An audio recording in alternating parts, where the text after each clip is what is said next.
السلام علیکم۔ واقعہ ہے ہمارے پیارے نبی صلی اللہ علیہ وسلم اور ایک ضعیفہ کا۔ ایک ضعیفہ تھی جو مکہ میں رہا کرتی تھی اور وہ ان باتوں کو سنتی تھی مگر خاموشی سے رہ جاتی تھی۔ وہ سنتی تھی محمد ہے کوئی ہاشم گھرانے میں، اور وہ کہتا ہے خدا بس ایک ہے سارے زمانے میں۔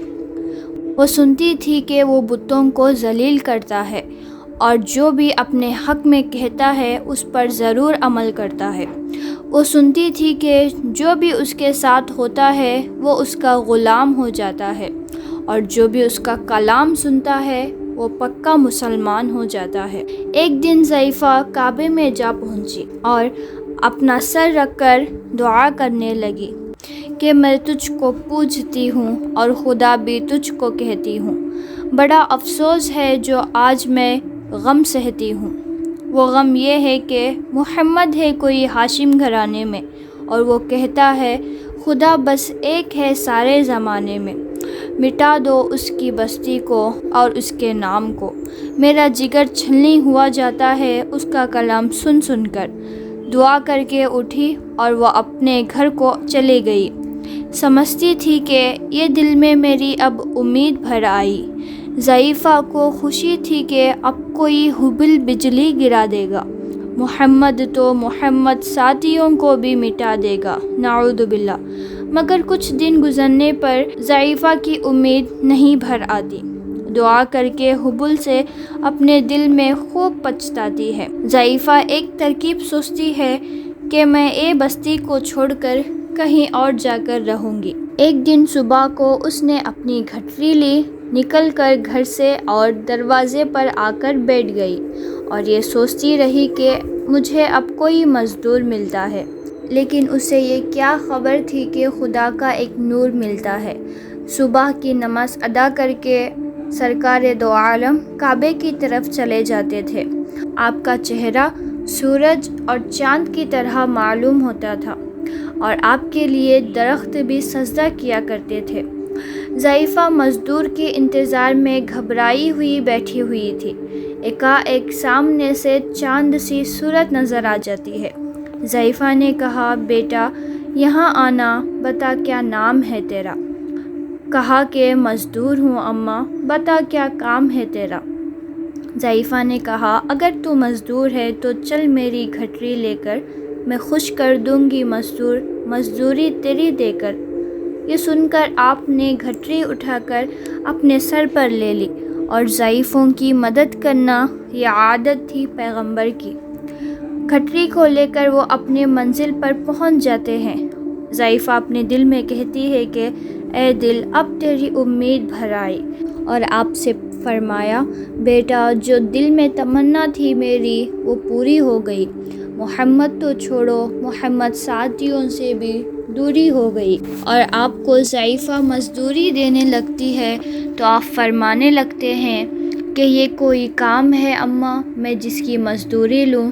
کوئی اور گھر خدمت ہو تو وہ میں بھی پورا کروں۔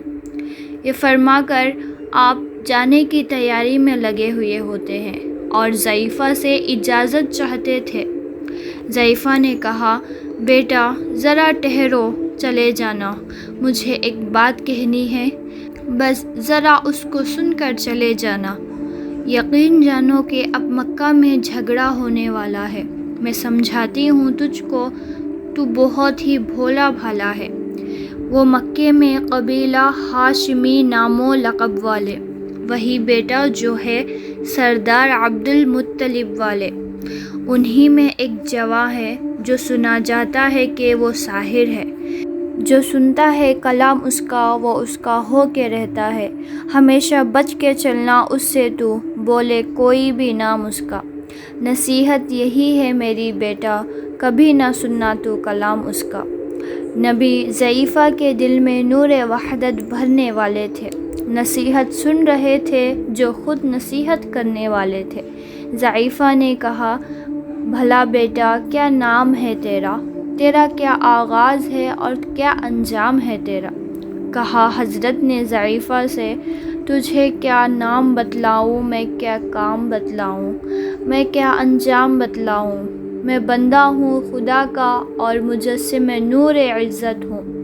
کہا گردن جھکا کر آپ نے میں ہی محمد ہوں۔ میں ہوں معصوم دنیا میں، میرا دشمن زمانہ ہے۔ خدا واحد ہے عالم میں، مجھے بس یہی بتانا ہے۔ یہ سننا تھا کہ بس آنکھوں سے آنسو ہو گئے جاری۔ ضعیفہ نے کہا بیٹا کرو مشکل میری آسا، میں ایسی جیت کے صدقے ایسی ہار کے قربا۔ پھر ضعیفہ کے زبان سے خود بخود کلمہ جاری ہوا، لا الہ الا اللہ محمد الرسول اللہ۔ یہ واقعہ ہمیں ایک بہت ہی گہرا سبق دیتا ہے کہ اسلام تلوار سے نہیں بلکہ اخلاق سے پھیلاؤ۔ ہمارے نبی صلی اللہ علیہ وسلم نے کبھی کسی سے بدلہ نہیں لیا، ہمیشہ انصاف اور رحم سے پیش آئے۔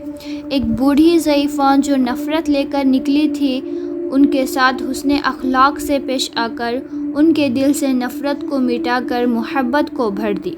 اور آپ صلی اللہ علیہ وسلم نے یہی فرمایا کہ تم میں سے سب سے بہترین وہ ہیں جس کے اخلاق سب سے بہترین ہو۔ یہ تھا ہمارے نبی صلی اللہ علیہ وسلم کا طریقہ، بنا کچھ کہے اپنے اعمال سے لوگوں کو دعوت دینا۔ اسلام صرف نماز، روزہ اور عبادت کا نام نہیں ہے، بلکہ دوسروں کے ساتھ اچھا برتاؤ، رحم دلی اور انصاف ہے۔ نفرت نہیں محبت کو پھیلاؤ، تکبر نہیں انصاف کرو، اور ہمیشہ یاد رکھو جو دل جیت لیتا ہے وہ سچا داعی ہوتا ہے۔